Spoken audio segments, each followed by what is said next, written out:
Et si quelque chose d'aussi petit que 3 pruneaux par jour pouvait provoquer un vrai changement dans ton corps sans que tu t'en rendes compte au début, ça peut sembler exagéré, mais beaucoup de transformations en santé ne commencent pas par des décisions radicales, mais par de petites habitudes maintenues dans le temps. Dans cette vidéo, on va analyser ce qui se passe réellement quand tu incorpores 3 pruneaux chaque jour dans ta routine. Pas dans le sensationnalisme, mais à partir de la physiologie, de la nutrition et des preuves disponibles, parce que ce qui s'est passé ensuite n'était pas de la magie, c'était de la biologie.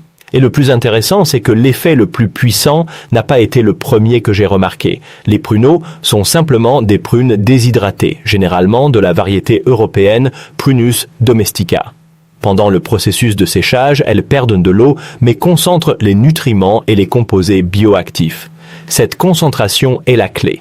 En éliminant l'eau, leur teneur en fibres, antioxydants et minéraux devient beaucoup plus dense par gramme consommé. Ce n'est pas la même chose qu'une prune fraîche et sa version déshydratée. Dans les pruneaux, on trouve une combinaison très intéressante de fibres solubles et insolubles, de sorbitol naturel et de composés phénoliques comme l'acide chlorogénique. Et c'est cette combinaison qui explique une grande partie de leurs effets. Mais ce que personne ne m'a expliqué au début, c'est que leurs bienfaits ne se limitent pas au transit intestinal. La première chose qui se produit généralement quand quelqu'un commence à consommer 3 pruneaux par jour, c'est un changement du transit intestinal. La raison est triple. Leur teneur en fibres solubles aide à former un gel qui améliore la consistance des selles. Les fibres insolubles ajoutent du volume et stimulent le mouvement intestinal. Le sorbitol, un alcool de sucre naturel présent dans les pruneaux, a un effet osmotique doux qui attire l'eau dans le côlon. Le résultat, un transit plus régulier. Mais voici la nuance importante, ce n'est pas un laxatif agressif. Quand on les consomme en quantité modérée, comme 3 unités par jour, l'effet est généralement progressif et respectueux pour l'intestin. Dans mon cas, le changement n'a pas été explosif, il a été subtil. Plus de régularité, moins de sensation de lourdeur et moins de ballonnement accumulé. Et ça, pour beaucoup de gens, ça représente déjà une énorme amélioration de la qualité de vie. Cependant, ce qui est venu ensuite était encore plus intéressant. L'une des surprises les plus marquantes a été de remarquer une plus grande stabilité des niveaux d'énergie. Même si les pruneaux contiennent des sucres naturels, ils apportent aussi des fibres et des composés antioxydants qui ralentissent l'absorption du glucose. Cela rend l'impact glycémique beaucoup plus modéré que ce que beaucoup imaginent. Consommés en petite quantité, ils peuvent devenir un outil utile pour éviter les pics et les chutes brutales d'énergie. De plus, leur teneur en fibres augmente la satiété. 3 unités ne semblent pas grand-chose, mais elles aident à freiner les grignotages impulsifs. Voilà quelque chose d'intéressant pour ceux qui suivent des stratégies de contrôle du poids. Il ne s'agit pas de brûler la graisse magiquement, il s'agit de moduler l'appétit et d'améliorer la relation avec la nourriture. Et quand on réduit les grignotages inutiles, l'impact cumulé sur plusieurs semaines peut être significatif. Mais le bénéfice le plus puissant n'est pas encore arrivé. Avant de continuer, si tu veux comprendre comment de petits aliments du quotidien peuvent avoir un impact réel sur ton corps, abonne-toi maintenant à NutriPacto et active la cloche. Ici, on analyse des aliments réels avec rigueur, sans exagération et sans mythe. Maintenant, passons au point clé. L'un des bienfaits reconnus des pruneaux est leur possible impact positif sur la santé osseuse. Plusieurs études ont analysé leur relation avec la densité minérale osseuse, surtout chez les femmes ménopausées.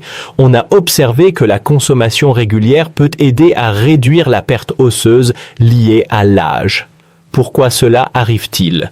Les pruneaux contiennent de la vitamine K, du potassium, du magnésium et des composés phénoliques à effet antioxydant. Le stress oxydatif est l'un des facteurs qui contribuent à la dégradation osseuse au fil du temps. De plus, certains chercheurs suggèrent que certains composés bioactifs présents dans les pruneaux peuvent influencer l'activité des ostéoclastes, les cellules responsables de la résorption osseuse. Cela ne veut pas dire qu'ils remplacent l'exercice de force ou le calcium alimentaire, mais ils peuvent faire partie d'une stratégie plus large pour protéger la masse osseuse. Et ce bénéfice à long terme peut même être plus important que l'effet digestif initial. Un autre changement qui peut passer inaperçu au début est l'impact sur le microbiote intestinal. Les fibres solubles des pruneaux agissent comme prébiotiques, c'est-à-dire qu'elles nourrissent certaines bactéries bénéfiques de l'intestin.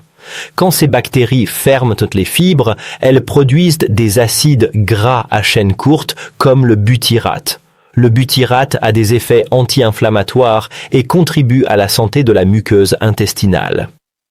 Un microbiote plus équilibré peut influencer de multiples systèmes du corps, du métabolisme au système immunitaire. Et c'est là que le changement commence à se faire ressentir plus profondément. Moins d'inflammation de bas grade, meilleure digestion, plus grande sensation de bien-être général. Ce n'est pas immédiat, c'est cumulatif. Maintenant, tout n'est pas bon à prendre. 3 pruneaux par jour, c'est une quantité raisonnable pour la plupart des gens. Plus n'est pas toujours mieux. L'idéal est de les consommer avec suffisamment d'eau, car les fibres ont besoin d'hydratation pour bien fonctionner. Elles peuvent aussi s'intégrer au petit déjeuner avec du yaourt nature, des flocons d'avoine ou des fruits secs, ou comme petite collation en milieu de matinée. Un détail important. Choisir des pruneaux sans sucre ajouté. Certaines versions commerciales incluent des sirops ou des conservateurs inutiles. Et si quelqu'un n'a jamais consommé de pruneaux régulièrement, il vaut mieux commencer doucement pour éviter les inconforts digestifs. Car oui, il y a aussi des risques. Même s'il s'agit d'un aliment sain pour la plupart des gens, ils ne sont pas exempts d'effets secondaires. Le sorbitol peut provoquer des gaz, une distension abdominale ou de la diarrhée en cas de consommation excessive, surtout chez les personnes sensibles ou atteintes du syndrome de l'intestin irritable. De plus, leur teneur calorique est plus élevée que celle des fruits frais à cause de la concentration des sucres. En grande quantité, ils peuvent contribuer à un excès énergétique. Les personnes diabétiques doivent prendre en compte leur charge glycémique totale dans le contexte de l'alimentation, même si en petite quantité elles peuvent être intégrées sans problème sous supervision. Il est aussi important de rappeler qu'ils ne remplacent pas les traitements médicaux. Si quelqu'un souffre de constipation chronique sévère, d'ostéoporose avancée ou de pathologie digestive importante, il doit consulter un professionnel de santé, comme pour tout aliment fonctionnel. Leur pouvoir dépend du contexte. Quand quelqu'un dit que 3 pruneaux lui ont changé la vie, il ne parle probablement pas d'un miracle instantané, mais de quelque chose de plus silencieux. Meilleure digestion, moins de lourdeur, énergie plus stable, meilleure relation avec la faim, possible protection osseuse à long terme, microbiote plus équilibré. De petits ajustements qui, maintenus dans le temps, transforment l'état général du corps. La vraie leçon n'est pas que les pruneaux soient magiques, c'est que les changements constants, même s'ils paraissent petits, peuvent modifier profondément la trajectoire de ta santé. 3 par jour, ça ne semble rien, mais sur des mois, ça peut faire une vraie différence. Tu n'as pas besoin de solutions extrêmes, tu n'as pas besoin de suppléments miracles. Parfois, l'impact commence par des décisions simples et constantes. Si tu décides d'essayer, fais-le en conscience, avec modération et en observant comment ton corps réagit. Parce que la santé ne change pas en un jour, elle change quand tu répètes la bonne habitude pendant de nombreux jours d'affilée. Et si cette analyse t'a aidé à mieux comprendre l'impact réel d'un aliment du quotidien, partage-la avec quelqu'un qui apprécie la santé basée sur des preuves. À bientôt dans la prochaine.